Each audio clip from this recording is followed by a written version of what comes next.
कृष्ण प्रभु दंडवत प्रणाम। हरे कृष्ण माता जी, दंडवत प्रणाम। दंडवत प्रणाम प्रभु जी। हरे कृष्ण। जय राधा माधव कुंज बिहारी, गोपी जन वल्लभ गिरिवर धारी। जय राधा माधव कुंज बिहारी, गोपी जन वल्लभ गिरिवर धारी। यशोदानंदन ब्रज जन यमुना यशोदानंदन ब्रज जन यमुना चारी। जय राधा माधव कुंज बिहारी, गोपी जन वल्लभ गिरिवर धारी। जय राधा माधव कुंज बिहारी, गोपी जन वल्लभ गिरिवर धारी। यशोदनंदन ब्रज जन यमुना तीरवनचारी। यशोदनंदन ब्रज जन यमुना तीरवनचारी। जय राधा माधव कुंज बिहारी, गोपी जन वल्लभ गिरिवर धारी।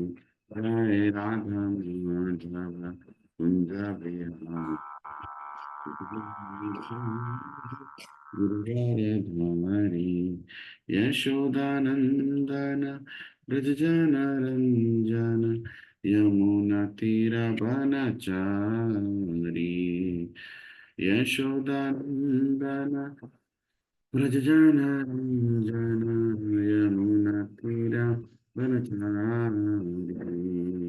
जय राधा माधव कुंज बिहारी, जन गिरिवर धारी। जय राधा माधव कुंज बिहारी, जन वल्लभ गिरिवर धारी। हरे कृष्णा कृष्णा कृष्णा हरे हरे, हरे राम हरे राम, राम राम हरे हरे। हरे कृष्णा कृष्णा कृष्णा हरे हरे, हरे राम हरे राम, राम राम हरे हरे। हरे कृष्णा कृष्णा कृष्णा हरे हरे, हरे राम हरे राम, राम हरे हरे। हरे कृष्णा कृष्णा कृष्णा हरे हरे, हरे राम राम राम हरे कृष्णा, हरे कृष्णा कृष्णा कृष्णा हरे हरे, हरे राम राम हरे हरे कृष्णा, हरे कृष्णा कृष्णा कृष्णा हरे हरे, हरे राम राम हरे हरे। हरे कृष्णा कृष्णा हरे हरे, हरे राम हरे हरे। जय राधा गोपी वल्लभ राधा कृष्ण वल्लभ जय राधा कृष्ण वल्लभ राधा कृष्ण वल्लभ जयो जगन्नाथ जगन्नाथ बलदेवा जय सुभद्रा जय जगन्नाथ जगन्नाथ बलदेवा जय सुभद्रा जगन्नाथ स्वामी नयन प्रसवामी नयन प्रसवामी भवतु मे निताय गौरांगो निताय गौरांगो निताय गौरांगो गौरांगी जय सच्चिदानंद जय सच्चिदानंद जय सच्चिदानंद Gaurangi Padita Pavana, Padita Pavana, Padita Pavana, Gora Hari, Nitai Gora Hari Bo, Hari Bo, Hari Bo, Nitai Gora Hari Bo, Jaya Jaya Prabhupada, Prabhupada, Prabhupada, Jai Jai Prabhupada. Jaya Jaya Gurudev Gurudev Gurudev Jai Jai Gurudev Jai Gaura Hari Bol Hari Bol Hari Bol Jai Gaura Hari Bol Shri हरिनाम संकीर्तन की जय श्रीमद् भागवतम की जय श्री अनंत कोटि वैष्णव वृंद की जय श्रील प्रभुपाद की जय श्री गुरुदेव की जय निताय गौर हरि प्रेमानंदे हरि हरि बोल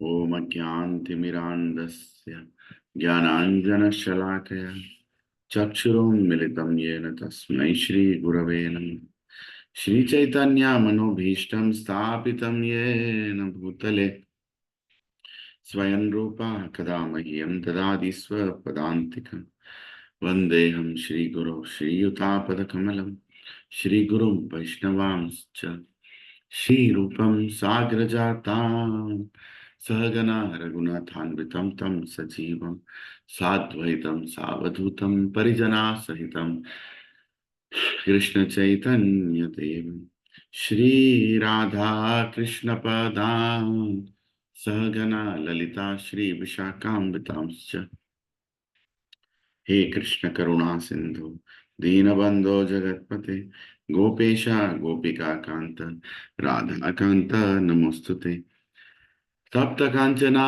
गौरांगी राधे वृंदावनेश्वरी वृषभानुसुते देवी प्रणमामि हरिप्रिये वाञ्छाकल्पतरुभ्यश्च कृपा सिन्धुभ्य एव च पतितानां पावनेभ्यो वैष्णवेभ्यो नमो नमः जय श्री कृष्णा चैतन्य प्रभु नित्यानंद श्री अद्वैत गदाधार शिव सादि गौर भक्त वृंद हरे कृष्णा कृष्ण कृष्णा हरे हरे हरे राम राम राम हरे हरे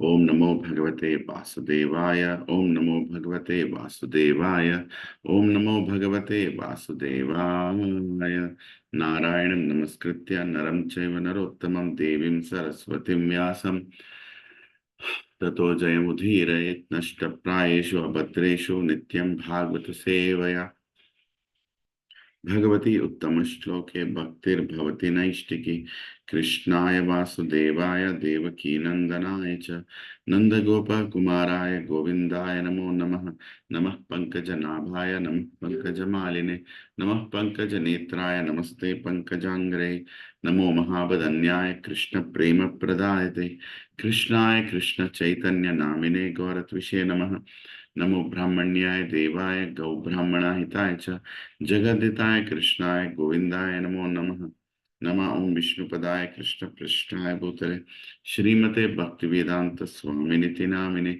नमस्ते सरस्वती देवे गौरवाणी प्रचारिणे निर्विशेष शून्यवादि पश्चात्य देशतारिणे जय श्री कृष्ण चैतन्य प्रभु नित्यानंद, श्री अद्वैत गदाधर शिवसादि गौर भक्त वृंद।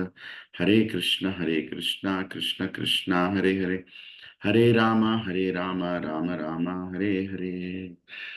चेतोदर्पणमर्जनं भव महाद्ववाग्निर्वापनं श्रेयकैर्य चन्द्रिका वितरणं विद्यावधूजीवनम् आनन्दं बुद्धिवर्धनं प्रतिपदं पूर्णामृतस्वादनं सर्वत्मस्थपनं परं विजयते श्रीकृष्णसङ्कीर्तनं। नामकारि बहुडा निज सर्वशक्ति तत्रातिपनियमितः स्मरणेन कालः एतादृशी तव कृप भगवन् ममापि दुर्दैवमीदृशम् इह जानन्नुरागः। तृणादपि सुनिचेन तरोरपि सहिष्णुना अमाननीय मानदेन कीर्तनैः सदा न धनं न जनं न सुन्दरीं कवितं वा जगदीश कामये। मम जन्मनि जन्मनीश्वरे भवतद्भक्तिरह्वैतकी त्वयि अयि नन्दतनुज किङ्करपतितमां विषमे भवाम्बुधौ कृपया तव पादपङ्कजसदृशं नित्यं नयनं गलदश्रुधारया वदनं गद्गदरुधाय गिरा पुलकिर्निचितं वपुकदा तव नाम ग्रहणे भविष्यति। युगायितं निमिषेण चक्षुषा प्रवर्षायितं शून्यायतं जगत्सर्वं गोविन्दं विरहे नमे। अश्लिष्य वा पादरतं पिनस्तु मामादर्शनं मर्महतां करोतु वा यथा तथा विदहतो लम्पतो मात्प्रणनाथस्त्वेव नापर। हरे कृष्ण कृष्ण कृष्ण हरे हरे, हरे राम राम हरे हरे, हरे कृष्ण कृष्ण कृष्ण हरे हरे, हरे राम राम हरे हरे, हरे कृष्ण कृष्ण कृष्ण हरे हरे, हरे राम राम हरे हरे। नुकुं करोति वाचालं पंगुं लंघायते गिरिं यत्कृपहतमहं वन्दे श्रीगुरुदीनतारिणं श्री परमानंद माधवं श्री चैतन्य ईश्वरम्। ओम अपवित्रो पवित्रो वा सर्वावस्थं गतोऽपि वा यत्स्मरेत् पुण्डरीकाक्षः सहभ्याभ्यन्तरं सुचे श्री विष्णु श्री विष्णु श्री विष्णु। श्री प्रभुपाद की जय, श्रीमद् भागवतम ग्रंथ की जय। हरे कृष्ण प्रभु जी, दंडवत प्रणाम प्रभु जी। हरे कृष्णा माता जी, दंडवत प्रणाम। Thank you for joining. Hare Krishna ji, दंडवत प्रणाम प्रभु जी। हरे कृष्णा सरस्वती माता जी, दंडवत प्रणाम। हरे कृष्णा प्रभु जी, दंडवत प्रणाम। हरे कृष्ण जी, धन्यवाद प्रणाम। लावण्य माता जी दंडवत प्रणाम। मधुसूदन राव प्रभु दंडवत प्रणाम। माधवी माता जी, प्रसाद प्रभु दंडवत प्रणाम। स्वप्न माता जी प्रणाम। हरे कृष्ण प्रभु जी, दंडवत प्रणाम। सत्या प्रभु दंडवत प्रणाम। अकिंचन धन्यवाद प्रणाम। दंडवत प्रणाम। शोभा कुमारी माता जी दंडवत प्रणाम। श्री हरे गोपाल कृष्ण दंडवत प्रणाम। प्रणाम। ज्योत्सना माता, प्रणाम प्रभु जी, दंडवत प्रणाम। हरे कृष्ण प्रभु जी, दंडवत प्रणाम। सुमा माता जी एंड प्रवीण प्रभु दंडवत प्रणाम। हरे कृष्ण प्रभु जी, दंडवत प्रणाम। पद्मा माता जी दंडवत प्रणाम। Thank you for joining. Vennela Hare माता कृष्ण प्रभु जी, दंडवत प्रणाम प्रभु जी। दंडवत प्रणाम माता जी। हरे हरे कृष्ण प्रभु दंडवत प्रणाम प्रभु। प्रभु दंडवत प्रणाम। निरुपमा माता जी दंडवत प्रणाम। दंडवत प्रणाम टू ऑल assembled devotees. हरे कृष्णा। हरे हरे कृष्ण कृष्ण प्रभु जी, दंडवत प्रणाम। Hare Krishna. So today we are reading from Canto 6, chapter 6.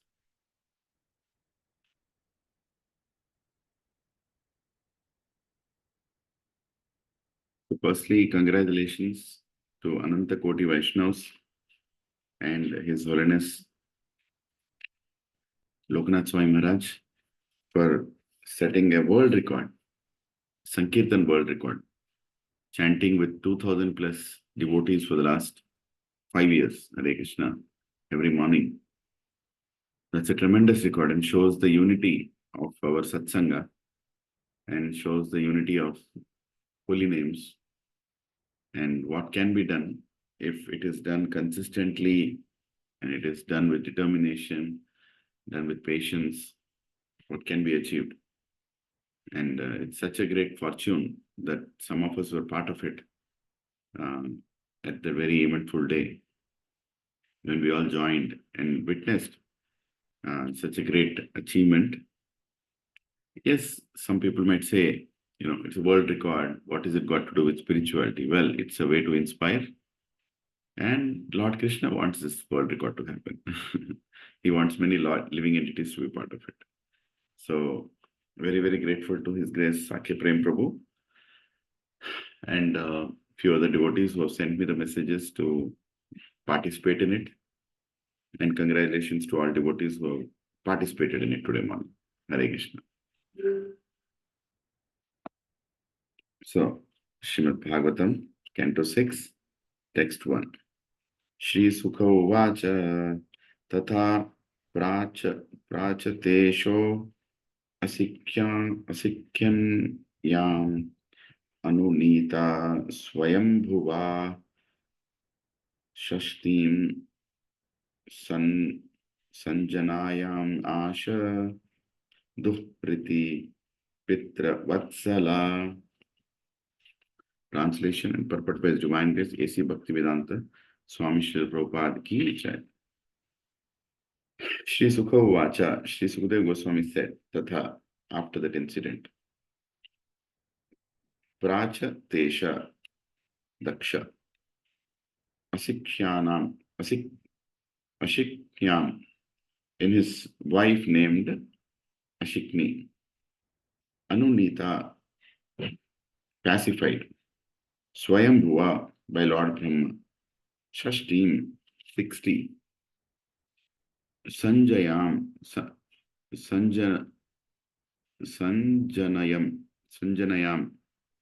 Asha, begot, Duhriti, daughters, Pitravatsala, all very affectionate to their father. Shri Sukadeva Goswami said, My dear king, thereafter, at the request of Lord Brahma, Prajapati Daksha, who is known as Prachetasha, begot 60 daughters in the womb of his wife, Asikni. All the daughters were very affectionate towards their father. Purport. After the incidents concerning the loss of many sons, Daksha repented his misunderstanding with Narad Muni. Lord Brahma then saw Daksha and instructed him to beget children again.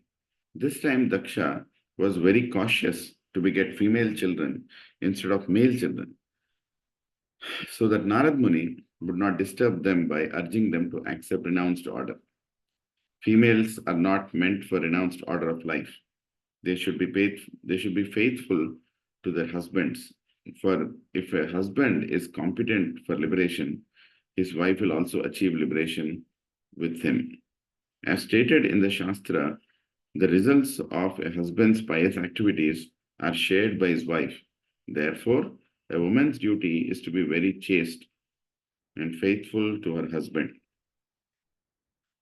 Then, without separate endeavor, she will share in all the profit the husband earns. Hare Krishna. So here, the translation goes, the first verse. Shri Sukadeva Goswami said, My dear king, thereafter, at the request of Lord Brahma, Prajapati Daksha, who is known as Prachatasha, begot 60 daughters in the womb of his wife, Asikni. All the daughters were very affectionate towards their father. Hare Krishna, Prabhuji and Matajis, I am so grateful that I am in your assembly. Being in the assembly of devotees is the only way to lead a spiritual life.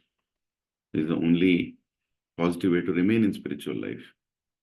It is the only shelter to be in spiritual life. Otherwise,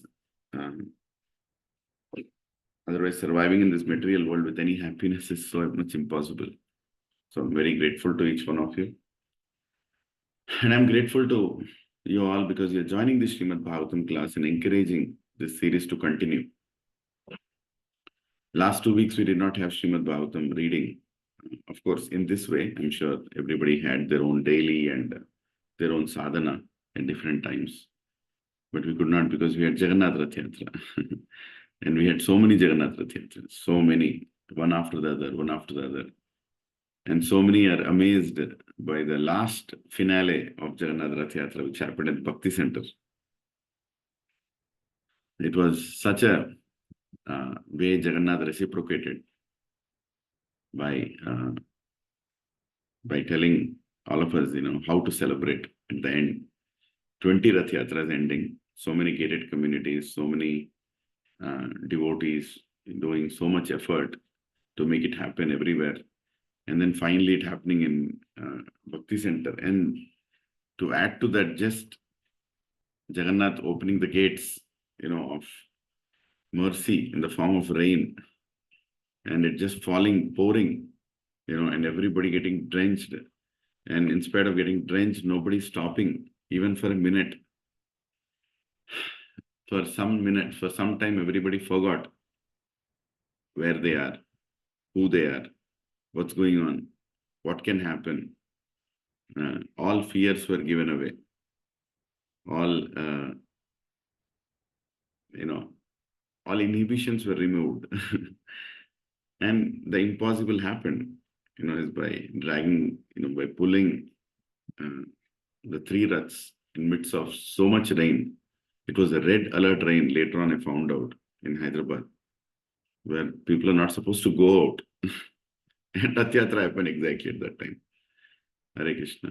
So grateful to every devotee who has encouraged each other, who encouraged me. If I would have been holding the Rath alone, or any of us would have been holding the Rath alone in that kind of rain, I'm sure we would have given up. But the association of devotees is so good that, everybody just went ahead and pulled the Rath. And we all experienced such a bliss, dancing, jumping.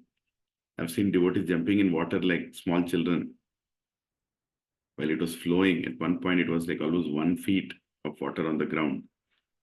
And vehicles were stopping, that they might get submerged and their engines might get spoiled. But none of the devotees stopped. They just went on and on and on. And the Rath Yatra exactly finished the route that we planned. Almost. Last bit, we did not get into a colony, but 99% everything we did what we planned for, or rather what Lord Jagannath planned for. So I congratulate all the devotees. Once again, let us congratulate each other with 3 loud and enthusiastic Haribol. Saribol.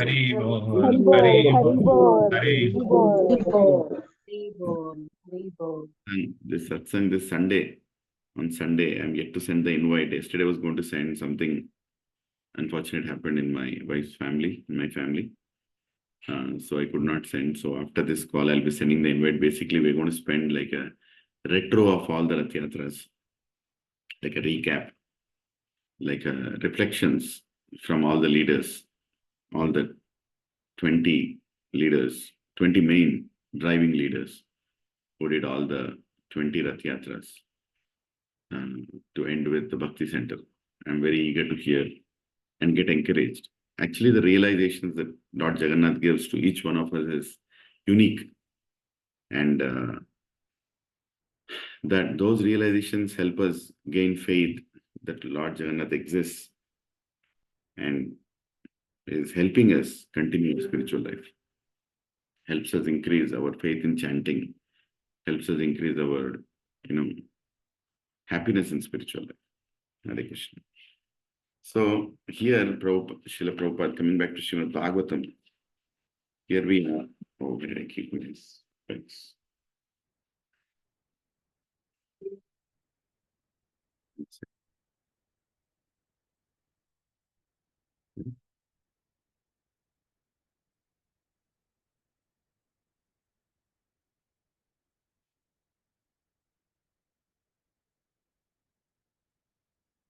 Yeah. So here in Srimad Bhagavatam,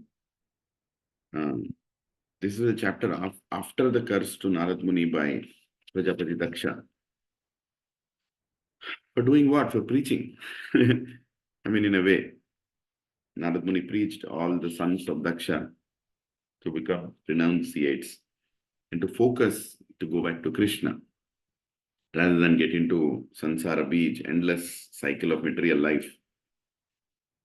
And then after that, now this time, Prajapati Daksha decided to have daughters. right? So it's explained he decided to have daughters. So it looks like, the power of Daksha Prajapati was so great that he can even decide. It's not like just Krishna deciding whether it's a male or female, but he could decide that he wants to have daughters. It's amazing. Yogis, such great empowered devotees of the Lord. Of course, Daksha Prajapati is spoken in for many lessons, but he was also a devotee who did some things which are not right. But again, he's part of Bhagavatam, and no ordinary person can be part of Bhagavatam. And Daksha Prajapati is our great grandfather after Lord Brahma, and because of whom we are all here on this planet right now. So here it's being mentioned that he had 60 daughters from his wife, Ashikni. And then he married all the 60 daughters, right, to different. The next verse is about whom he married his 60 daughters, one by one, and who their children were and who their children's children were. The whole family lineage is explained. So it's amazing that, we are reading this. Just give me 1 second. I'll just need 1 minute to get back to you.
Hare Krishna.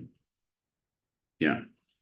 So here, Srila Prabhupada is making in his purport, is explaining in his purport that about the daughters getting married, and is making very instructive statement. Prabhupada is making very instructive statement. He's saying what is marriage for, and how it has to be conducted, right? And what is the duty of a husband and duty of a wife. Here, Prabhupada is explaining that a husband has to be good. And what does it mean that a husband has to be good? It means that the husband has to follow the regulatory principles. He has to be part of spiritual culture. His goal should be to take his family back home, back to Godhead. That is the primary goal of marriage. Rather, that is the primary goal of our birth, to become Krishna conscious, and to, and to take initiation from a spiritual master, second birth, and to follow his instructions and achieve the goal of life, which is to take our family back home, back to Godhead. But he cannot do it alone. It's not possible for a husband to do it alone. So he needs support of his wife. So here Prabhupada, in a beautiful way, is instructing that the primary duty of the wife is to support her husband in performing the duty of taking his family back home, back to Godhead. Right? And it is very evident, and we can clearly see how important the role is, right? Because there are so many challenges male goes through when he goes out to work and make money for the family, and with the children who are growing up, the teenage comes, and when they're not so receptive, or rather very argumentative at many times, at that time a wife plays a very big role in supporting her husband. The amount of respect she gains is the amount of respect she gives to the husband, both from the children and outside. Right? Now, this is very important.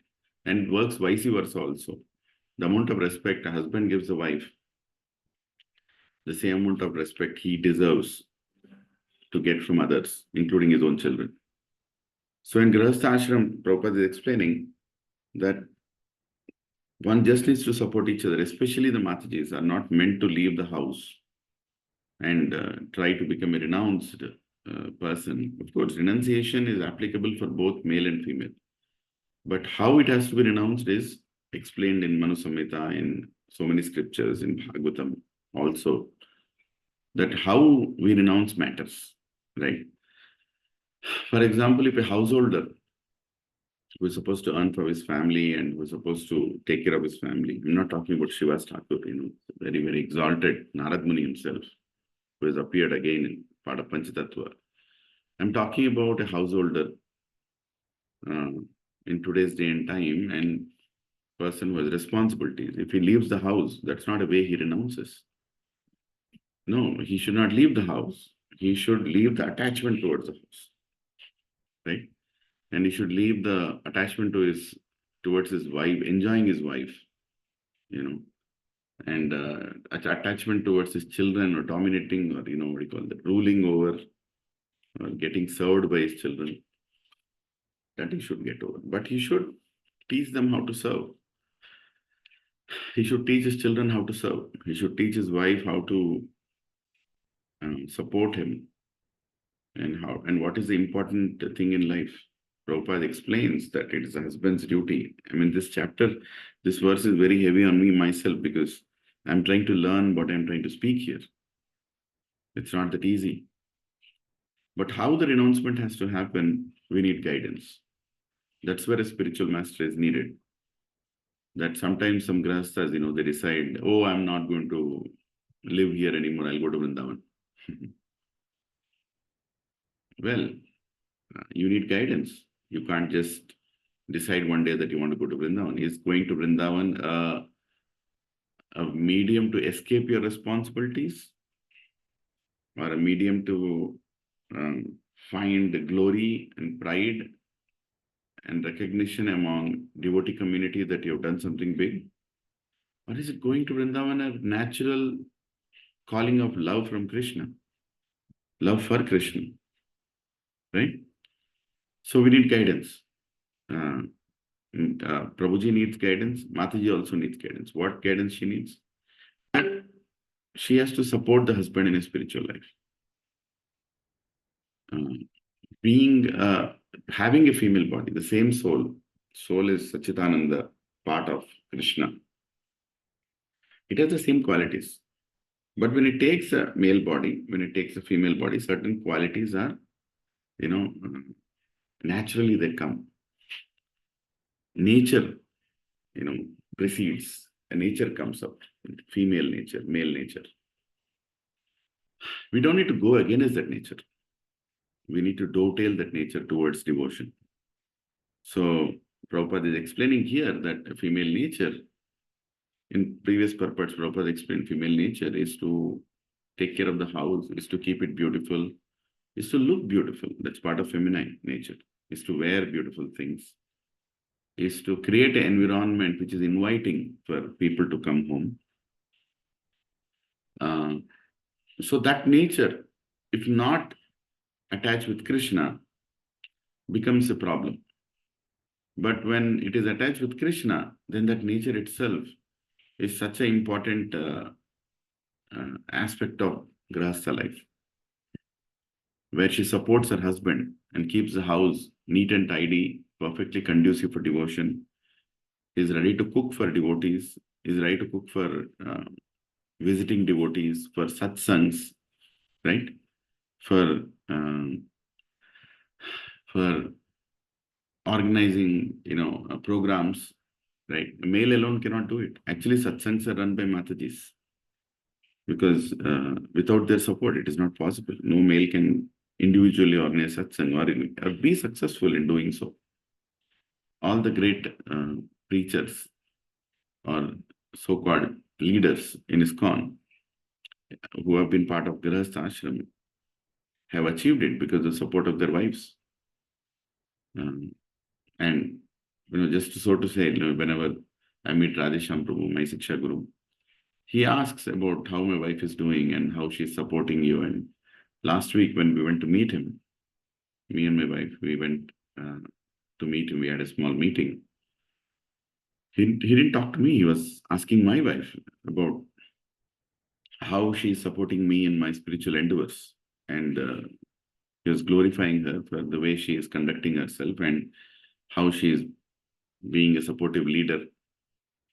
And he was asking, so how do you conduct your day, Mataji? How do you organize your day? How are you able to support so many devotees? How are you able to continue your sadhana? Like that he was asking, and my wife was answering. And I felt, yes, that is one of the most important aspects. In fact, the important aspects that support is needed. But if the Mataji thinks, due to the modern age cosmopolitan so-called women empowerment, what they call woman empowerment, actually makes the woman alone. Woman empowerment doesn't make her empowered with her husband and empowered with her family. It makes a woman alone, trying to put her at a spot where she thinks that now she has to prove to the world alone that she is not alone. But she eventually messages that I am powerful when I'm alone also, which is so unfortunate. It's being misguided. In fact, whether it is male empowerment or female empowerment, is empowerment when we are together. When we see our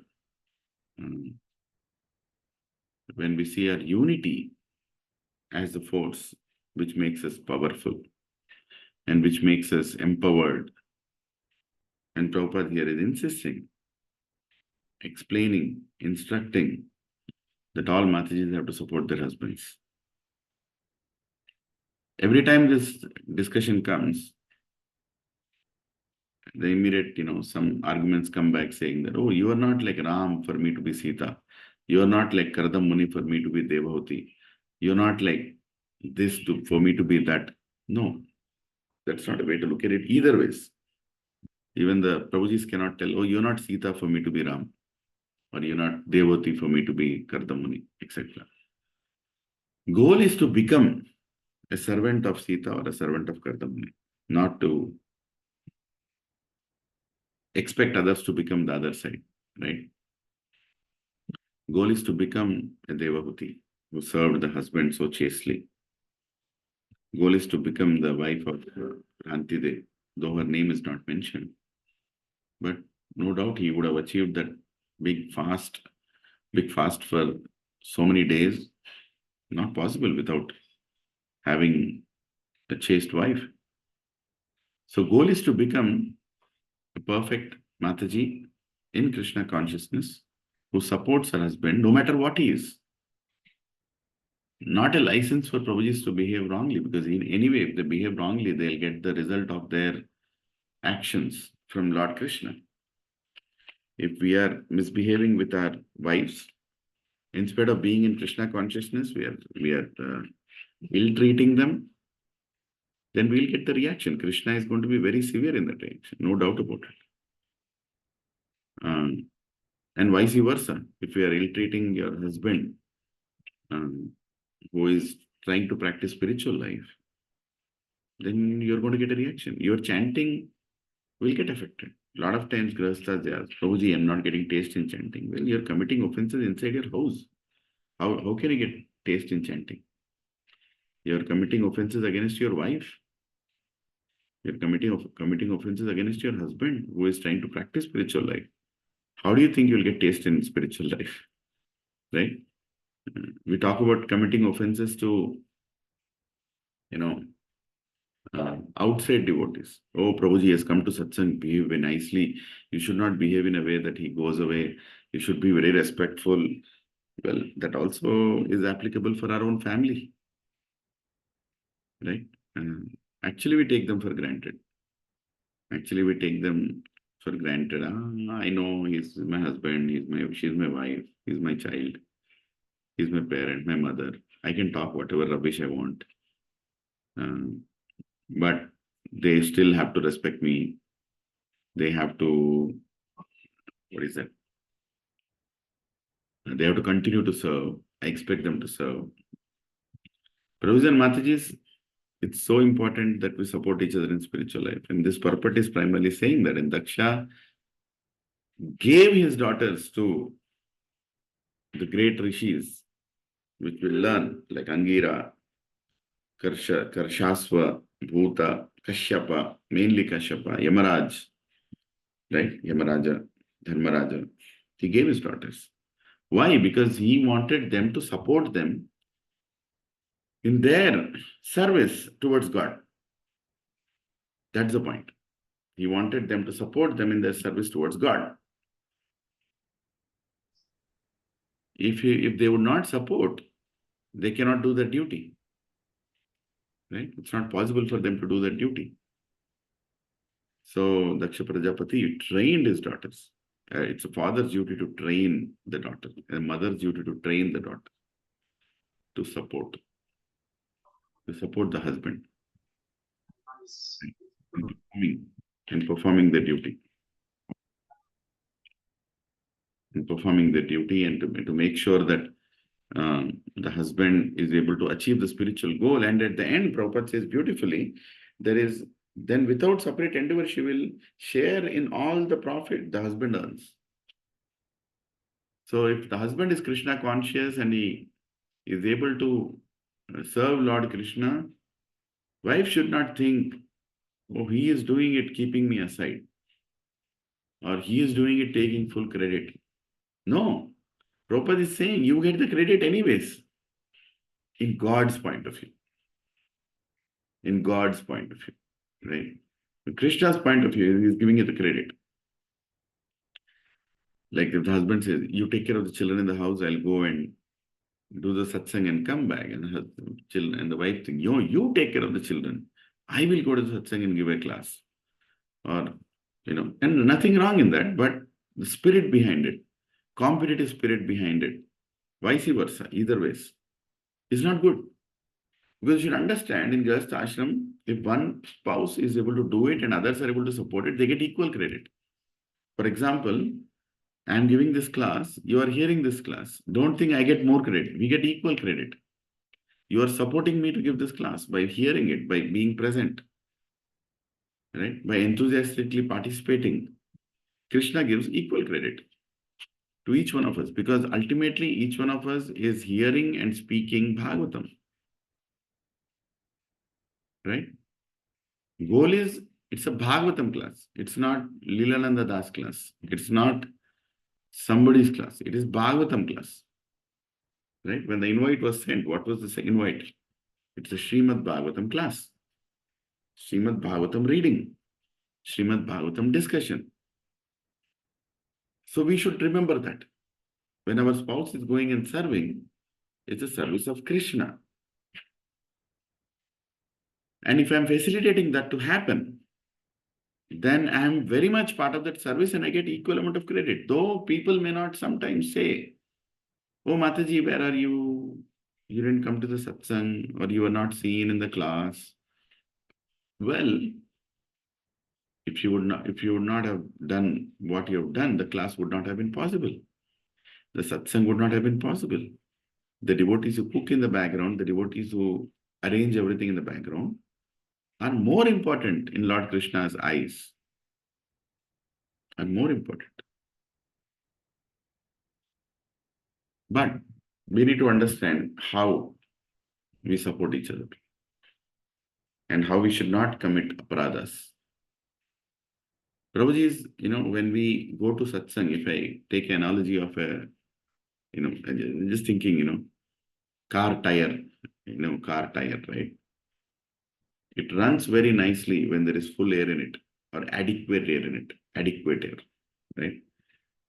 And it's our duty to fill the air once in a month. And during summers, maybe once in a fortnight. Go to the petrol bunk and fill the air, right? These satsangs are a way to fill that air in our journey, right? Fill the air, keep it filled so that we have good grip on the road. When the air is not full, it skids.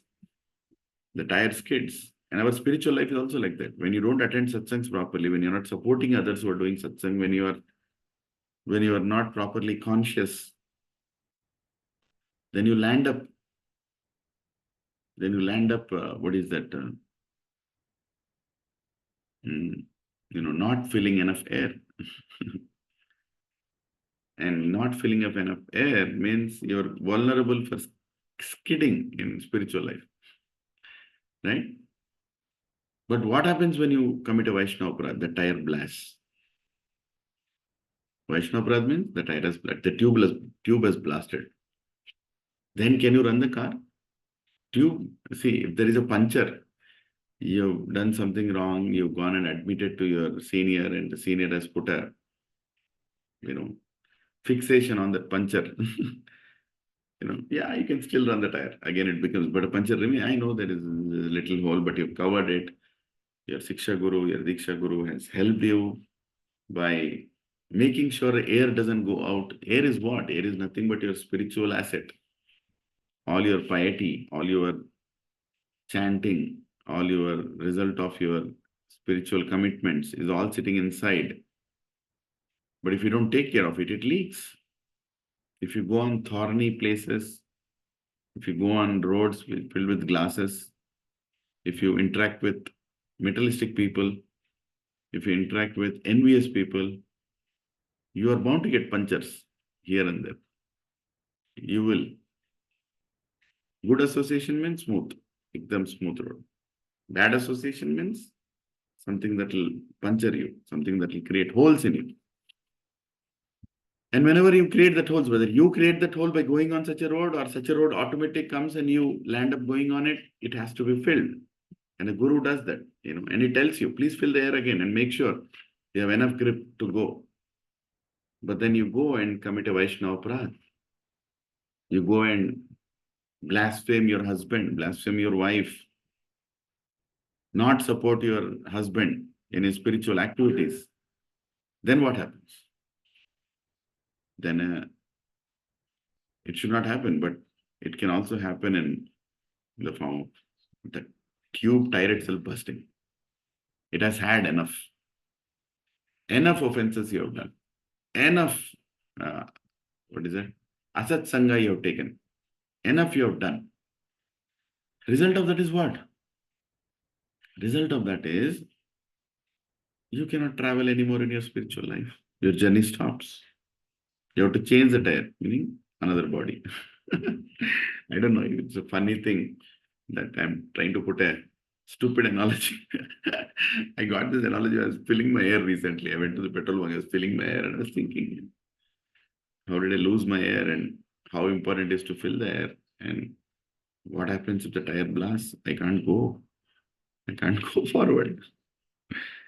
Right? So Vaishnava Aparadha is like the tire is blasting. And in spirit and in Grihastha life, there are two tires, right? Vehicle with two tires. Bike with two tires or four tires. Parents, children, husband, wife. Car with four tires. You can't afford to blast in any of them. Even if one of them blasts, it's very difficult to take the vehicle forward. And the tire blasts when you commit Vaishnava Aparadha, when you do activities which are very detrimental to the spiritual life of others. Telling your wife to stop her chanting is not right. You want to eat prasadam, you want to have breakfast, and you see your wife is chanting.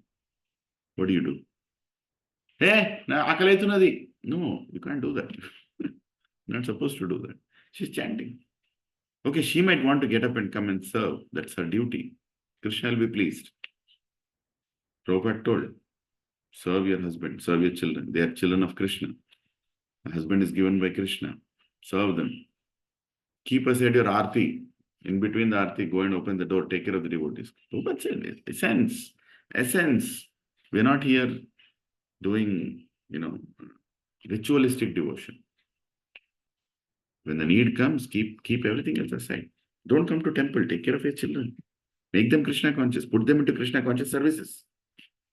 That's the duty of a mother. That's the duty of a father. to make sure that he guides the children, guides the wife. Wife needs guidance.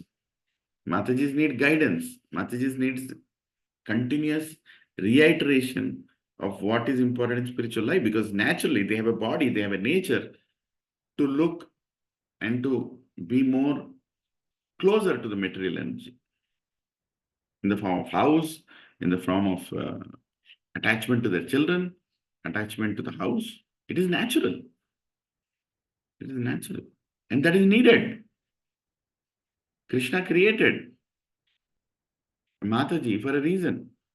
Krishna created the feminine nature for a reason. And Krishna also says in Bhagavad Gita, feminine nature means intelligent. They are more intelligent than male, more emotionally strong than male. But they also have to be reminded and regulated and told that don't get drifted away by the externals. External world you're trying to create very beautiful, but internal, remember the internal aspect, right? Very, very important. So Prabhupada is saying here that as stated in the Shastra, the results of a husband's pious activities are shared by his wife. Therefore, a woman's duty is to be very chaste and faithful to her husband. Now, what does it mean to be faithful? What does it mean to be chaste? Sometimes people think that, chaste means or faithful means not to get attracted with other males.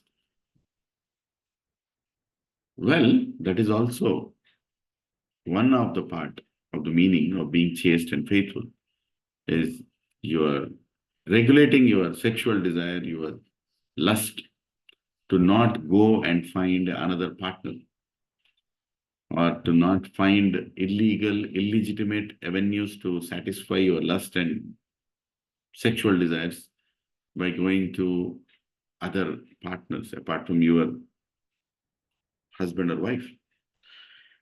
That means chaste and faithful. But actually, the highest aspect of being faithful and chaste is to travel the journey with husband. Travel the journey with husband. The Gandhari was considered a very chaste Shiv Bhaktini and a chaste wife of her husband Dhritarashtra. Dhritarashtra was a Mudha.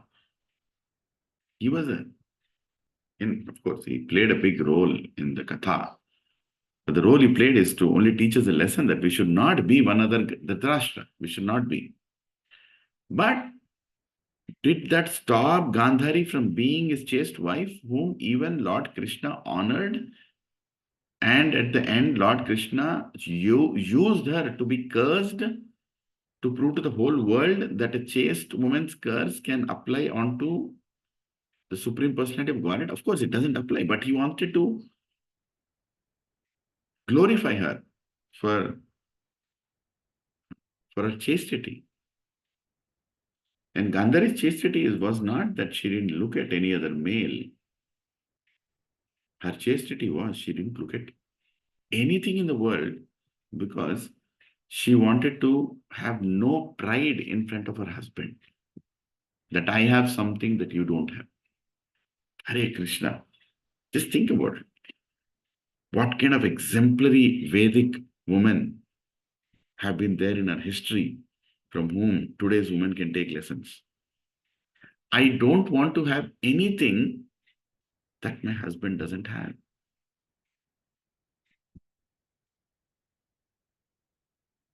If this one principle is taught to girls or boys at the time of their marriage, how happy they'll be in life. You should not have any enjoyment which your partner cannot.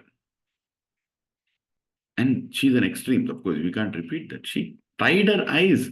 She chose to become blind because she did not want to see the world beautiful if her husband is not able to see it. And at any point of time, she should not get a thought that I think I'm more complete than him. He's incomplete, that he doesn't have all the organs. He doesn't have his eyes. I have two organs better than him. I have two eyes. That is called chastity. That is called chastity. To follow the husband in his journey, keeping him always in the front. And God recognizes that. Krishna recognizes that. Right? Krishna recognizes. That is called, that is called a vehicle with two tires filled with air. Again, coming back to my stupid analogy, the perfect balance. Perfect balance. If one tire is thinking I am more powerful than the other tire, can the vehicle go straight? No, it cannot. Then the guru has to come and do wheel alignment. Somebody attending this class might think this is a class for car mechanics. Wheel alignment, wheel puncture. No. You can pull an analogy out of it that alignment is needed.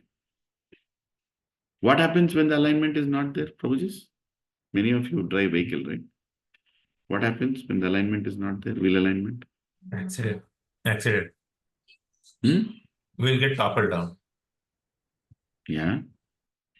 And before that, what happens? Completely wobbles. Cannot balance it. One is balance. One more thing, important thing. Come on, Prabhus. I don't know how many of you are actually hearing the class. You No stability. huh? No stability, sir.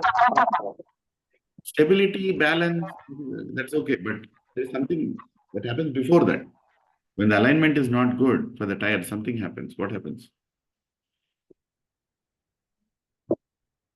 Car will It not goes move. in one particular direction, Prabhuji. Imbalance will happen.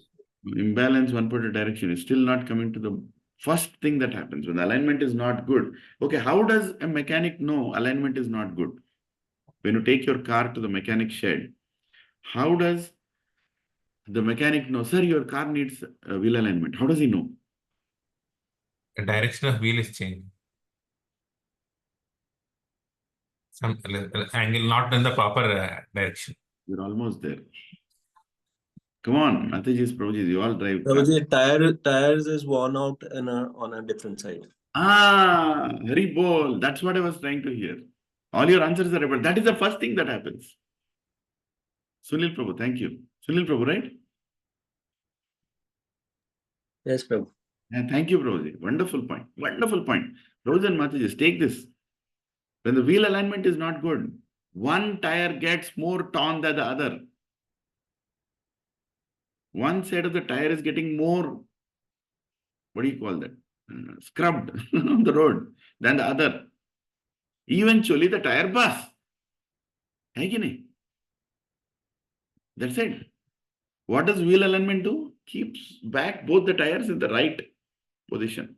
Right position. So that both are going equal speed without burdening each other. Prabhuji's Grahastha life is like that. Grahastha life is at wheel alignment. A wife has to support the husband has to support the wife. Wheel alignment. Don't burn each other more. And when you're getting burnt, discuss. Don't blame. Problem is we start shouting at each other. No, itla chesnavu not. Discuss. Sit down, talk. Tell your husband. And if the husband is not able to understand, go and tell his Siksha Guru. Please tell, he is not listening to me. Our alignment is not going proper. I'm getting burnt. And that doesn't mean that you don't get burnt at all. Both the tires, even when they're aligned, lose the grip over a period of time. Right? Over a period of time. But that is natural way of losing it. But when one person is putting more pressure on another, a husband is not supporting the wife, or wife is not supporting the. Here in this purport, Prabhupada is talking about wife is not supporting the husband. What happens? The husband chanting gets affected. His life outside gets affected. He can't focus on his spiritual life, material life also. He has to go to office.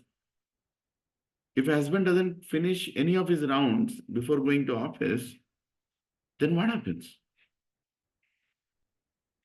Can he do his work properly? He's all the time thinking, I have to finish my notes, I have to finish my notes. Sir, and the boss comes at 6 o'clock in the evening and says, hey, I want this report to be finished by tonight. It has to go. And in any other case, if he would have finished his rounds early in the morning, he would have immediately told the boss, yes, sir, it will be done. Don't worry. I know for the good of the company, I have to do it. But because he has not done any of his rounds or many of his rounds, and the boss comes at 6 o'clock and the report takes 3 hours to make, and 9 o'clock it gets over, 10 o'clock he'll reach home, he's in anxiety. Hey, I've made a resolution to my spiritual master. I have to do my 16 rounds. It takes 2 hours. When will I sleep? And I'm already feeling sleepy. A wife should understand this and allow the husband to finish his rounds in the morning, because she can do later. If she's at home, she can do later. If both are working, then it's your self-inflicted problem. Your new home loan which is forcing you to work. What can you say? Right? That's not a model given by Vedic culture. I'm sorry. I have no sympathy for husband and wife who both work and struggle in spiritual life. I'm sorry. I'm not de-supporting them. This is my personal view. Sometimes some places, financial reasons, emergency reasons, woman has to work. There is no restriction that woman should not work, but the woman's first duty is to work for the family, because that's where the balance is. That's where the alignment is. That's where the alignment is. Right? Sensitive topic. Very sensitive topic. Prabhuji, I'm director. Prabhuji, I'm vice president. Prabhuji, I'm manager. Prabhuji, no, you are a soul. Your duty is to go back to God first. And you're in a female body, your duty is to support your husband. And you're in a male body, your duty is to guide your wife and give security to your wife.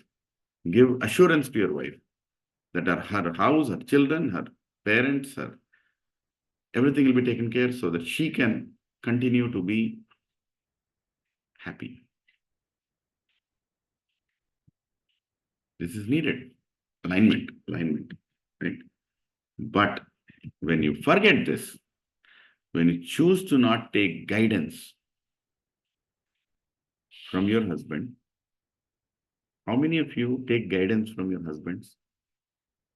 Evandy, please guide me. When was the last time you had a conversation? Evandy, please guide me. False ego doesn't allow. How many of the husbands have gone to your wives and told, can you please guide me? No, false ego doesn't allow. Right? Because we don't look at them as Vaishnavas. That is the problem. We don't look at them as Vaishnavas. We are too familiar. Prabhupada writes in the first chapter of Bhagavad Gita in a purport, he says, a husband has to pardon the familiarity of his wife. He says that. Because she sometimes becomes too familiar with him. Whereas she has to serve him. But sometimes she becomes familiar. Right? The principles that I'm talking are not only applicable for Satya Yuga, Treta Yuga, Dwapar, it also applies in Kali Yuga. Have you seen how Vishakha Priya Mataji serves her husband Dwarkadish Prabhu? Amazing. You can take examples. There are many good examples. Amazing examples. Amazing. She takes his calls. She organizes his schedule. She books his tickets. She follow-ups with him for anything others are asking. She's like a personal secretary for her husband. And she herself, let me be open, my personal opinion here. When I hear Dwarkadish Prabhu and Vishakha Priya Mataji, I personally get more inspired by Vishakha Priya Mataji. I'm telling you. I wait, when will Mataji talk? When will Mataji? Because she's so straight, so to the point, such a good, eloquent speaker. I'm sure Sakhi Sangha, Many of the Matajis love when she comes to speak. She's perfect. But when she keeps her husband in the front, she serves him as a service. And there was a time she was coming to temple regularly in Chopati, and her guru, His Holiness Radhanath Swami Maharaj, asked her, so if you're coming every day to temple, who is cooking for your husband? And she told, oh, he is not demanding, Maharaj, he eats whatever I make. You know what was Maharaj's answer? Oh, great, you're so renounced. You made your husband also renounced. Oh, great, you come to the temple, do the Mangalarti, do take more services.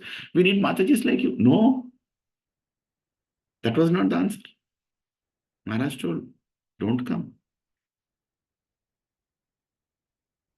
Take care of your husband. Just because he's not asking something to be cooked or something to be served doesn't mean you treat him like that. No,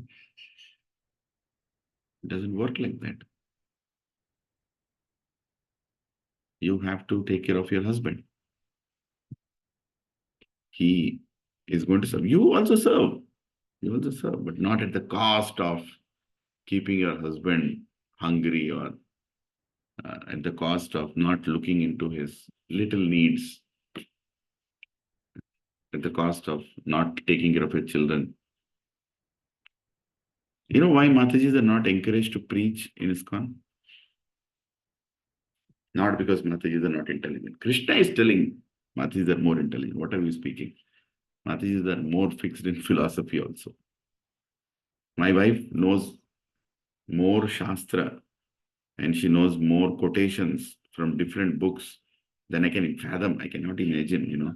Sometimes I am scared to talk to her because my false ego comes, I start quoting what my mind says. My wife says, wait. In Hari Bhakti Vilas, it's not like that. I said, oh my God, Amma, sorry. Tell me what is right. Right? She is very scholarly. She is very scholarly. And then that proves that Matajis are more fixed in determination because the same energy of determination that they have to take care of their family in all calamities, in all situations, in all events. They show the same determination in spirituality. The quality is same. Right? So Prabhuji's, why did I say this? I was saying why Matajis are not allowed to give classes? Not because they're not intelligent, but because they have other important responsibilities, which nobody else can do. Which nobody else can do. Which the male cannot do. And which is the foundation for the next generation. If husband is preaching, wife is also preaching, then who will take care of the children? Who are Krishna given children, Krishna entrusted children. We talk about that, oh, we do Garbhadan Sanskar to call the soul, to help the souls to go back to Krishna. I do Garbhadan Sanskar and both of them give classes. Nobody is taking care of that soul. And the soul is wondering, why did you do Garbhadan to call me here?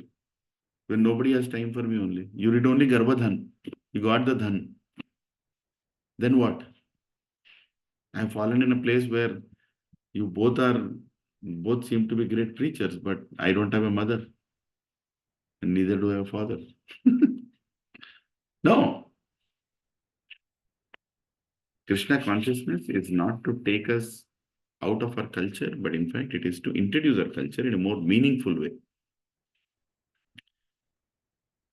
If you are able to manage your office duties and are able to give that time to your children and keep them Krishna conscious, you are a super woman.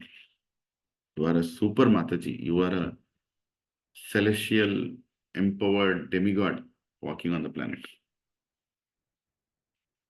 Empowered by Lakshmi Devi, by Radharani, Srimati Radharani.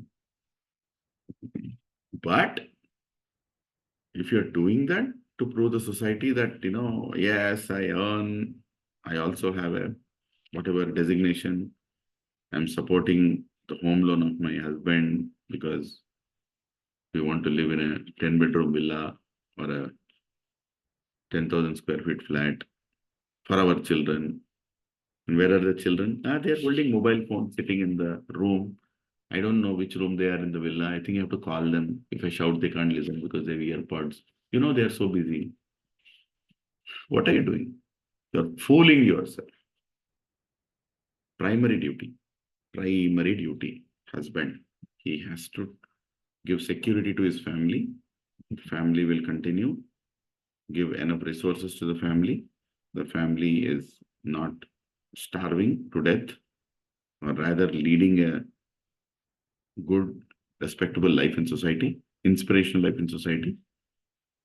And he reads Shastra, takes initiation from a spiritual master, and repeats those instructions to the wife. Reminds her again and again, you don't need that gadget.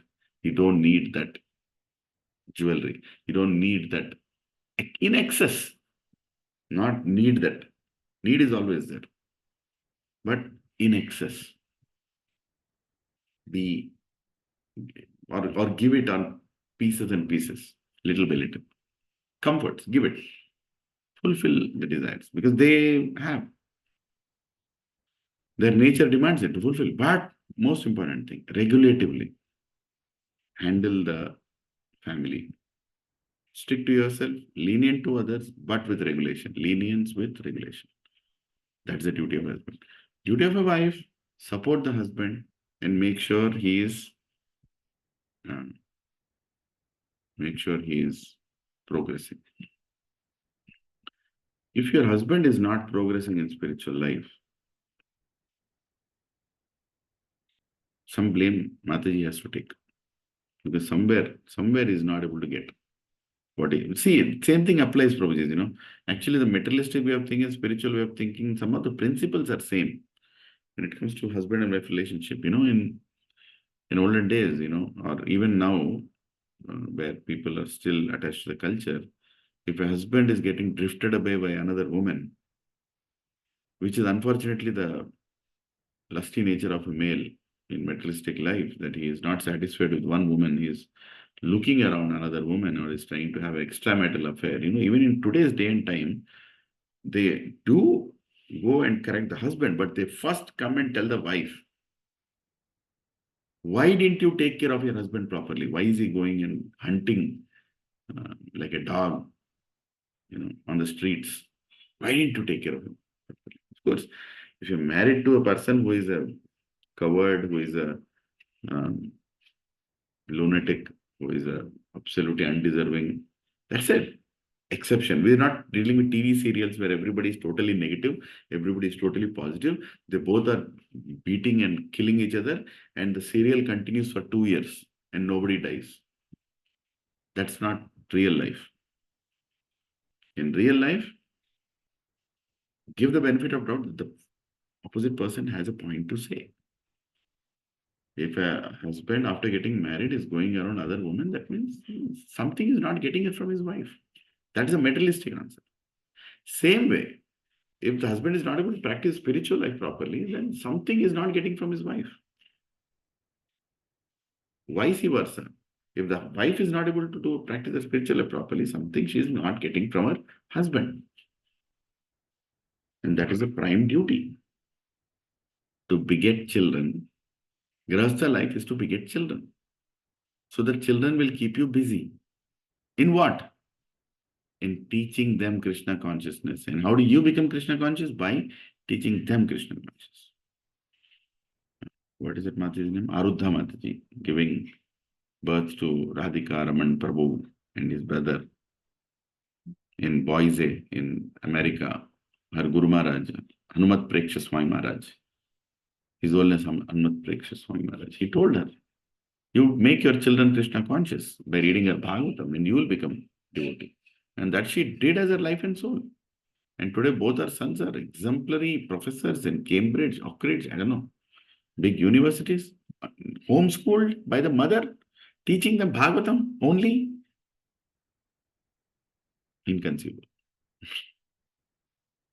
So that's the power of a woman.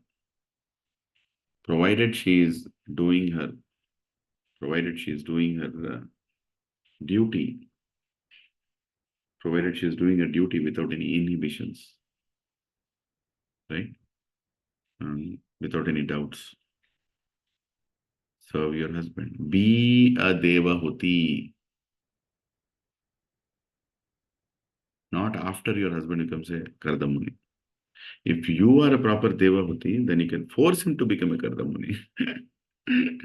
That is possible. But you cannot become a Devahuti if he is like a Kardamuni. May not be possible. That's not in your hands. Sometimes when in material world, it's a place of exploitation, right? But you have to be clear on what your goal is. Do you want Krishna to exploit all of you? Hare Krishna, Prabhuji's Matajis. Do you want Krishna to exploit all of you?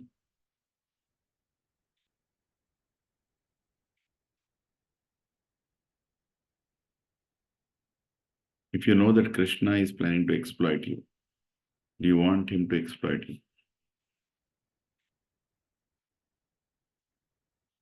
No answers? You didn't understand the question? First of all, Krishna doesn't exploit, but I'm just asking an analogy that if God wants to exploit you, are you ready to be exploited?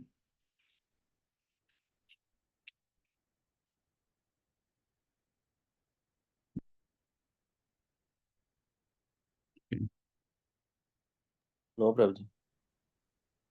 No? If Krishna wants to exploit you, do you want to be exploited? Well, the answer should be yes. Why it has to be yes is because, first of all, he will not exploit you. Forget about it. We are the only ones who exploit God. But the mindset should be that by giving this pose, Krishna is exploiting my anarthas. He is removing my anarthas. Other way of looking of exploiting, using away my anarthas. Exploiting natural resources. You take the natural resources and use it. Same way, he takes away our anarthas and uses it somewhere. Exploits it. So by relationships, in this relationship, a husband and wife, these anarthas are removed. And it's the duty of the wife to serve the husband despite what inconveniences she faces for her spiritual progress. And her spiritual progress is not a self-centric thought. When I said, okay, serve your husband, that fellow is a crooked person, but you serve because you want to progress, that's still a self-centered thought. There are two sides to it. When a wife serves the husband who is not very spiritually inclined or is not spiritually supportive, two things happen. One, she becomes more advanced because she is trying to be a Devahuti to a Ravan, not a Kardamuni. Okay? I'm not just comparing, don't take it by word, but I'm just saying Devahuti and Ravan, two exploitative. Ravan was never satisfied with the one wife. And Devahuti is so chaste. Right? Devahuti can be a Devahuti by if she serves a person like Ravan, then Devahuti becomes more glorified in the eyes of Krishna, and she is ready to go back to spiritual world because she is accepting that as a reversal given by God for her purification. That is the second side of it. Right? And by doing so, she is encouraging that Ravan to become a Kardamuni. Ravan-like mentality to become a Kardamuni-like mentality. Right? Yes. It is possible. Prabhupada's sister did it. I heard this. Prabhupada's sister was being tortured by her husband many, many ways. But she went through all that to make him Krishna conscious. And Prabhupada quotes it. I heard this from some very old lecture from a sannyasi, explaining Prabhupada's sister. You will see Prabhupada's sister when Prabhupada is taking samadhi after his disappearance. Prabhupada's sister will come and sit near the samadhi. You see that video in YouTube, Prabhupada samadhi video, you'll see her. And Prabhupada quoted about her sister, that my sister was immensely exploited by her husband, but she was so chaste. She was abused. Abuse is a new word, but lack of language. I'm just saying she was ill-treated, not encouraged, completely not well taken care. But still she didn't. But that's an extreme example. That's an extreme example, which not every Mataji can do. Does it mean that Matajis have to accept torture, physical, emotional? No. When this question was asked to my Guru Maharaj, as well as Radhanath Swami Maharaj, Maharaj told, no. Nobody needs to accept torture. But when you use the word torture, you should know what exactly is torture. Asking you to be a good wife is not torture. Asking you to take care of children is not torture. Asking you to run the house nicely, neatly, prioritize the house and husband is not torture. That's not torture. Torture is when you're physically and emotionally abused by asking you to do some things which are unethical, unprecedented. That is torture. Asking you to go and get money from your parents who are poor and who don't want to give, or exploiting, that is torture. Let's not use the word torture for our regular duties. My husband is torturing me to get the children from the school. I also deserve some rest. Well, he has to go to office. Where will he get?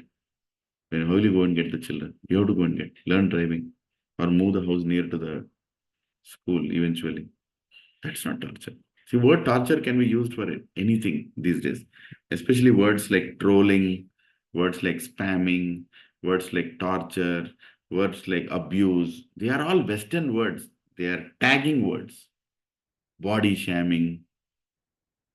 These words did not exist 10 years back. I'm telling you, it's such a stupid language, English.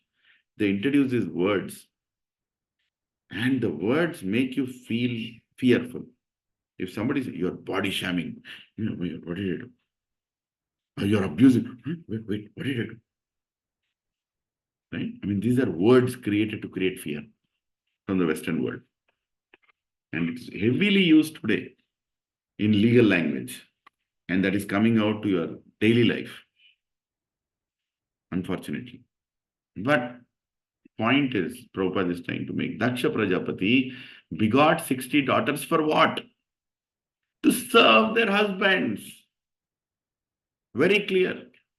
Not to enjoy with their husbands. They will enjoy when they serve their husbands. Did Devahuti enjoy eventually with Kardamuni, Prabhuji and Matajis? In third canto we read. After all those austerities, did Kardamuni reciprocate back to Devahuti? Yes. And she was very satisfied. Nowhere in the scripture, the Devahuti is saying, oh, after doing all this, you didn't do what I wanted. No, he satisfied her materially also. He gave all the pleasures of bodily pleasures, all the great palaces, all the great rides, vacations, honeymoons, everything he gave. And he begetted one child. And he told, I'm going to give this child and go. And she was very much happy. She said, that's what I wanted. And who took birth? From such a great couple, who took birth? Kapila Dev. Swayam incarnation of the Supreme Personality of Godhead. And he gives us teachings in third canto. Right? So, I know there are many, I was allocated 14 verses, but the remaining 14 verses, I request somebody in the next class to read because they don't have purpose. It's all a family tree. I can read them too. It will take 10 minutes, but until 23rd verse, there is no purpose. It's all about A married B, B married C, and D and E took birth, and E married A, E married Z. It's like a whole line. I mean, glorifiable. All those names are worshipable names. But the crux of the chapter is why Daksha Prajapati did what he did. He did that as a service to Lord Krishna. He begetted 60 daughters and he married them to rishis. In some cases, Kashyapa, I think he married 17 daughters.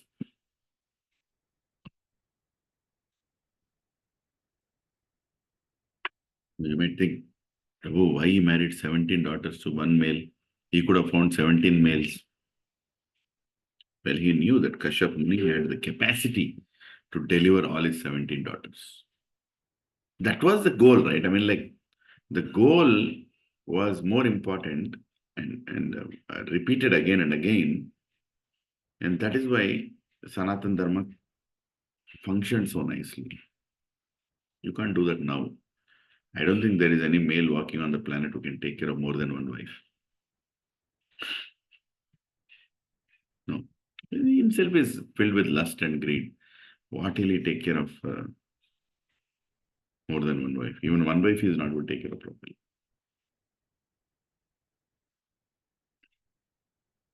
So there is a question of, we're repeating something like that. So that's, but in those days, Daksha Prajapati had the perfect, great people. Dharmaraj, he married to Dharmaraj, right? I'll do a thing quickly. Next 5 minutes, I'll just read through the translations. You can stay focused. Text 2.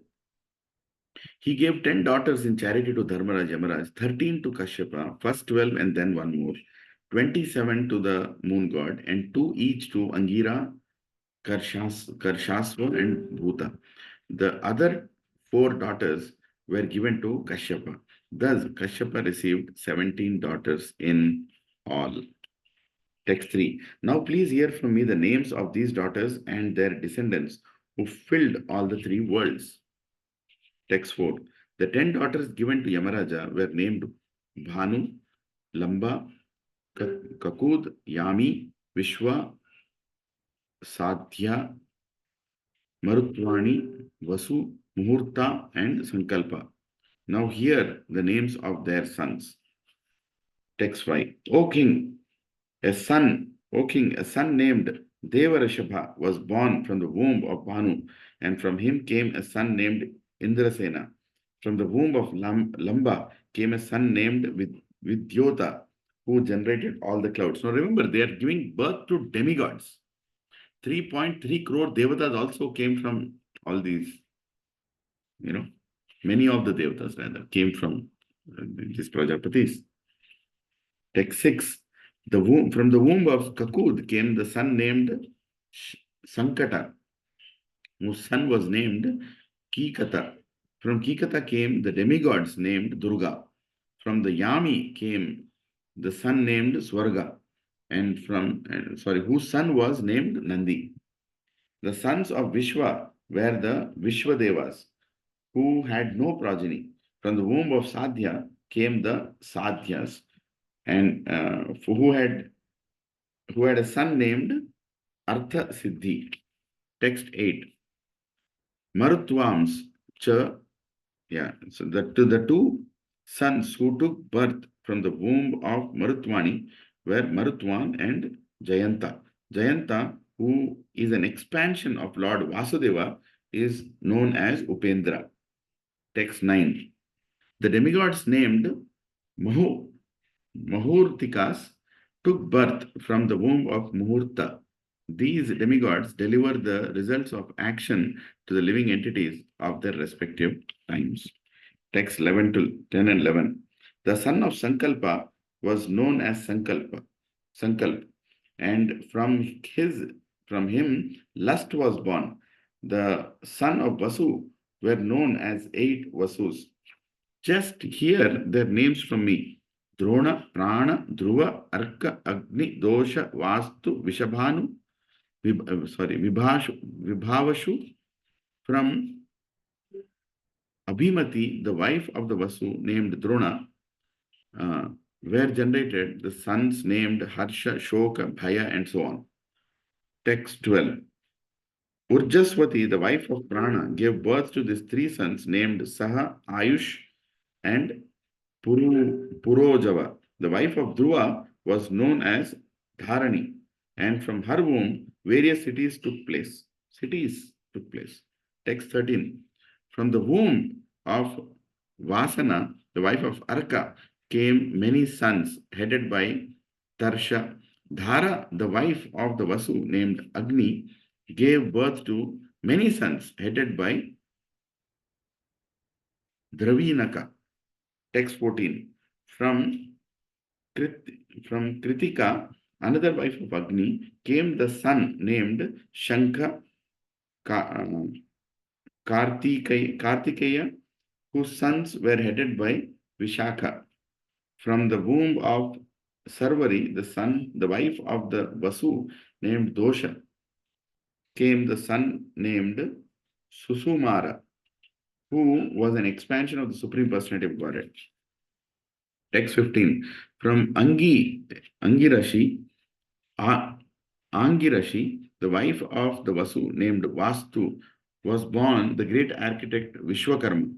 Vishwakarma became the husband of Akriti, and from whom the Manu named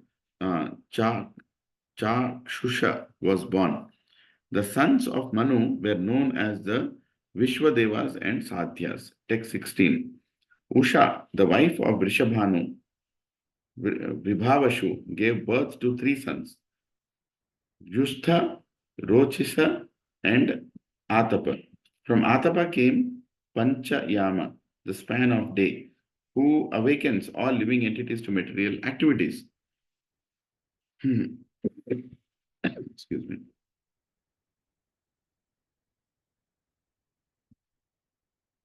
Text 17 and 18.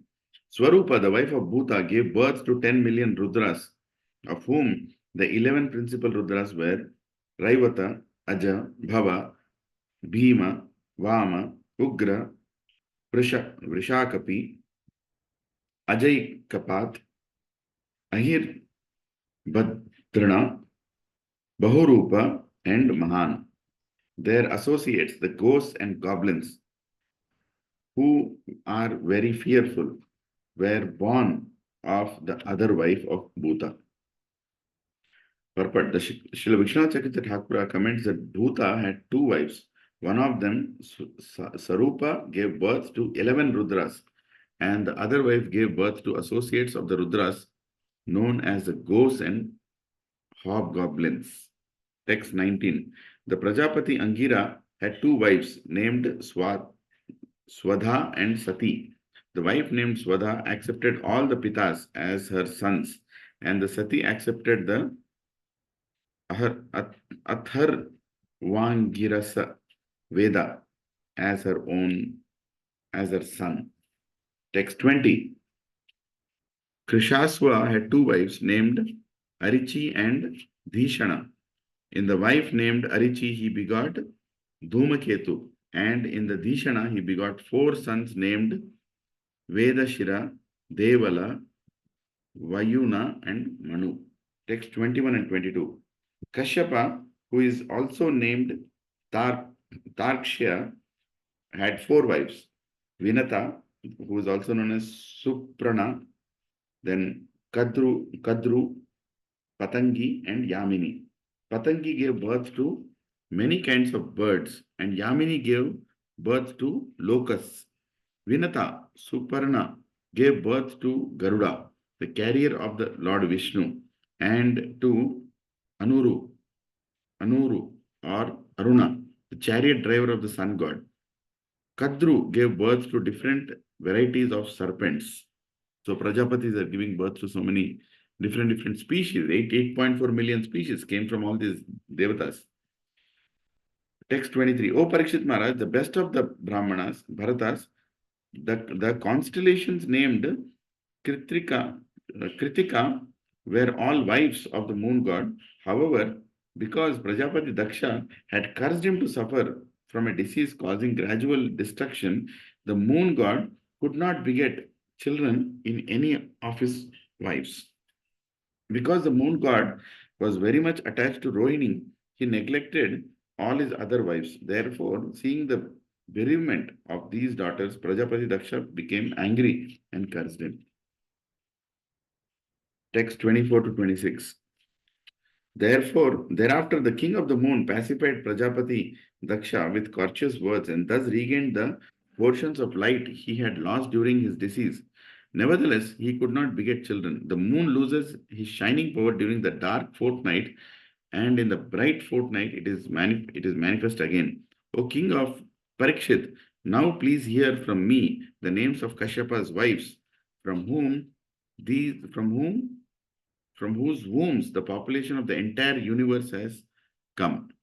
They are the mothers of almost all population of the entire universe, and their names are very auspicious to hear. They are Aditi, Diti, Dhanu, Kastha, Aristha, Surasa, Ila, Muni, Krodhavasha, Tamra, Surabhi, Sharama, and Timi.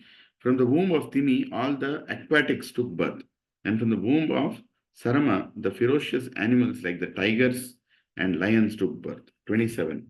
My dear King Parikshit, from the womb of Surabhi, the buffalo, cow, and other animals with cloven hooves took birth.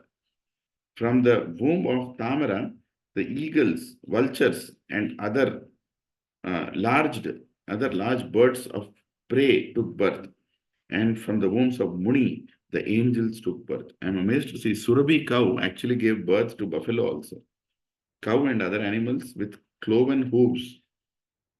What is the meaning of cloven hooves? Anybody? Cloven hooves.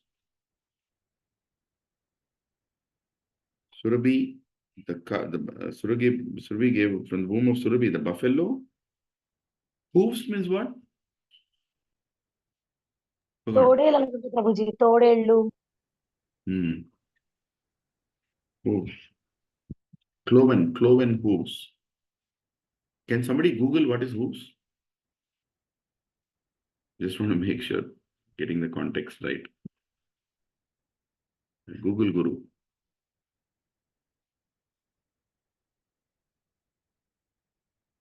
Like horse, which has that legs, type of legs. Right? Hoof means hoof print, right? Horses.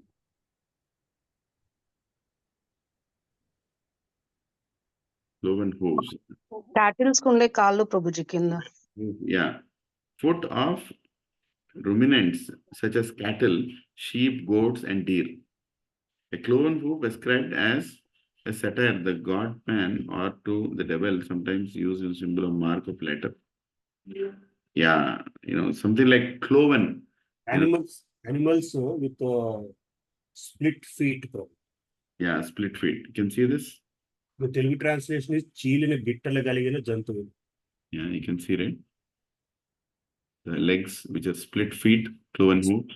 So all such camels, horses, and all those come under. So this is cloven hooves. You can see more clear, right? So all of them are at least buffaloes and few other, including cows, took birth from other Surabhi. Text 28, the sons born of Krodhavasha were the serpents known as Dandashukha, as well as other serpents and the mosquitoes. All the various creepers and trees were born from the womb of Aila. All the trees, they are all born from Aila, the Prajapati. The Rakshasas, bad spirits, were born from the womb of Surasa. 29 and 31. The Gandharvas were born from the womb of Arishtha, and the animals whose hooves are not split, such as the horse, were born from the womb of Kastha. O king, from the womb of Dhanu came the 61 sons, and of whom these 18 were very important. Dvimurdha, Sambara, Arishtha, Hayagriva, Vibhavashu, Ayomukha, Sankushira, Swarbhanu, Kapila, Aruna, Puloma, Vrasha, Parva, Ekachakra Anutapana Dhuma Rakshena Dhuma Rakshesha Virupaksha Viprachitti and Durjaya. I'm trying to finish these verses because they don't have purport. If you just hold on, let's see to what extent it goes. When the purport starts, I'll stop. Text 32. The daughter of Swarbhanu named Suprabha was married by Namuchi. The daughter of Vrishaparva named Sarmistha was given to the powerful king Yayati, the son of Nahusha. Now you are getting the familiar names: Sarmistha, Yayati, Nahusha. 33-36. Vaishwanara, the son of Dhanu, had 4 beautiful daughters named Upadhanavi, Hayashira, Puloma, and Kalaka. Hiranyaksha married Upadhanavi and Kratu married Hayashira. Therefore, thereafter, at the request of Lord Brahma, Prajapati Kashyapa married Puloma and Kalaka and the other 2 daughters of Vaishwanara. From the wombs of these 2 wives of Kashyapa came 60,000 sons, headed by Nivatakavacha, who were known as the Paulomas and the Kalakyas. They were physically very strong and expert in fighting, and their aim was to disturb the sacrifices performed by the great sages. My dear king, when your grandfather Arjuna went to the heavenly planets, he alone killed all these demons, and thus King Indra became extremely affectionate towards him. Text 37. In his wife Simhika, Viprachitti begot 101 sons, and whom the eldest is Rahu, and the others are the 100 Ketus. All of them attained positions in influential planets. 38-39. Now please hear from me as I describe the descendants of Aditi in chronological order. In this dynasty, the Supreme Personality of Godhead, Narayana, descended by his plenary expansion. The names of the sons of Aditi are as follows: Vivaswan, Aryama, Pusha, Tvastha, Savita, Bhaga, Dhata, Vidhata, Varuna, Mitra, Shatru, and Urukrama. Oh, Urukrama, the great actor. That's what it means. Text 40. Samnya, the wife of Vivaswan, the sun god, gave birth to Manu, named Shraddhadeva, and the same fortunate wife also gave birth to twins, Yamaraja and the river Yamuna. So who was the father and mother of Yamaraja? Haribol? Now it is told here. Manu named Shraddhadeva had the same fortunate wife who also gave birth to twins, Yamaraja and river Yamuna. Then Yami, while wandering on the earth in the form of a mare, gave birth to Ashwini Kumaras. From Yamuna came Ashwini Kumaras. Text 41. Chaya, another wife of the sun god, begot 2 sons named Sanaishchara and Savarni Manu, and 1 daughter, Tapati, who married Samvarana. Text 42. From the womb of Martrika, the wife of Aryama, were born many learned scholars. Among them, Lord Brahma created the human species, which are endowed with aptitude for self-examination. Text 43. Pusha had no sons. When Lord Shiva was angry at Daksha, Pusha had laughed at Lord Shiva and shown his teeth. Therefore, he lost his teeth and had to live by eating only ground floor. Can you believe it? He laughed at Lord Shiva and he got cursed that he'll not have any teeth. Whole life he ate floor. And text 44. Rachana, the daughter of Daityas, became the wife of Prajapati Twastha. By his semena, he begot in her womb 2 very powerful sons named Sannivesha and Vishwarupa. Text 45. Haribol. Although Vishwarupa was the son of the daughter of their eternal enemies, the demons, the demigods accepted him as their priest in accordance with the order of Brahma when they were abandoned by their spiritual master Brahaspati, whom they had disrespected. Thus ends the Bhaktivedanta purports, the 6th canto, 6th chapter of the Srimad Bhagavatam, entitled The Progeny of the Daughters of Daksha. Hare Krishna. I'm sorry, Shilpa Mataji, I finished the whole chapter. Chapter 6. I was supposed to only read 14 verses, and you allocated this to 3 devotees, but I was wondering, what are those devotees going to speak except chanting the names of these wonderful daughters and sons of Daksha Prajapati's children and grandchildren? Hare Krishna. So next week we'll read chapter 7. Indra offends the spiritual master Brahaspati. Hari Bol, Vaishnava Prad. Hare Krishna. So one thing I felt while reading all these names is, if any of them come and meet me in Gachibowli, they're going to look at me and ask, how many children you have? I'm like, I have 2 sons. They're going to look at me. What's your problem? Why only 2 sons? Right? All of them had hundreds of sons. So many. But anyway, goal is to have not sons or many children like pigs and donkeys or dogs. Goal is to have children who are going to become Krishna conscious. Right? Krishna conscious children is a goal, not to have a number competition.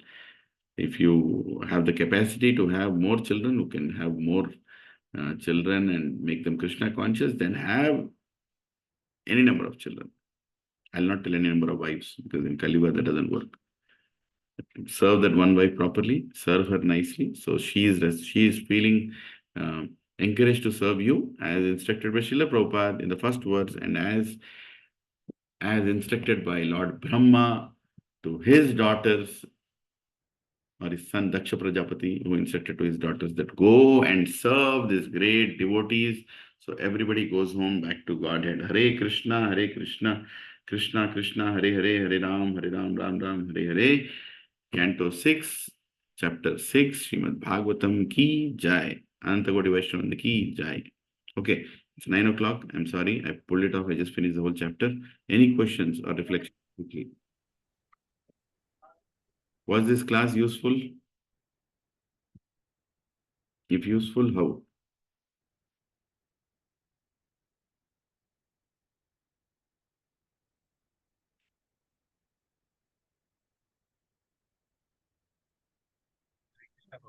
This is very useful, Yes, sir. Prabhuji, because you Very have told useful. how a husband and how a wife have to behave and all such things. But at the same time, the women are being put a pressure during the classes. They will be at packing up of kitchen food boxes to their husbands and children also, and again they have to attend this classes, and the Prabhuji is also pressuring them to read. They are unable, at the same time they will be in tension to search also. So I am bringing to the notice. Whoever is willing, they will be studying, reading.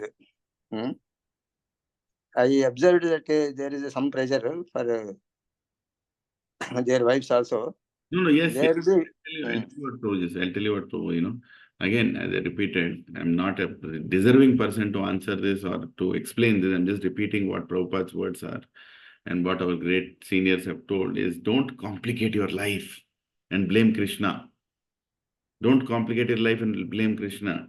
If you can live in a 1-bedroom flat or a simple village home and you have all the time for your children and husband, and the husband goes for agriculture or any other culture or any other job, comes back and conducts a Bhagavatam class in the house, and you're happy with the simple salary, that's perfection of life. Okay. So some they cannot be like that. No, so many people will be satisfied with their lives, but this material world is bringing them to force to. They cannot leave the jobs and Should not. at the same time they cannot engage fully. What I mean. Actually, again, I know the answer is not that simple that you can structure your job, it can be peaceful, but then Prabhu, we should be smart and we should not expect too much from the material world. Don't have expectation on your appraisals, don't have expectation on your, too much expectation rather. Growth is good, but growth at the cost of your quality of life is not needed. And even for Matajis, right? Think really think, are you able to do what you're supposed to do? Because life is coming to an end at any point of time. At any point of time. That funeral fire is waiting for all of us. Yeah. Right? So what are we trying to achieve in this life? We have to become Krishna conscious. If any activity is becoming a burden on the Krishna conscious path, then you have to be smart to either perform that activity in a smarter way or change that activity to an activity which will give you more time. Don't be in a rat race. In spite of being in devotee community, if you are in a rat race of trying to prove that you are materially and spiritually advanced, then you are the biggest fool in the satsang. Yeah, that is okay. That is what you are telling is correct. That is true. So, yeah, any other comments? Muridhar Prabhu told any other comments? Hare Krishna Prabhu. Hare Krishna. Hare Krishna Prabhuji, Dandavat Pranam. Dandavat Pranam Prabhuji. Prabhuji, just now you mentioned the fire is burning. Okay. So duty versus devotion. We know that it's a fire is burning. Anytime the death may come, and we have to choose between duty versus devotion.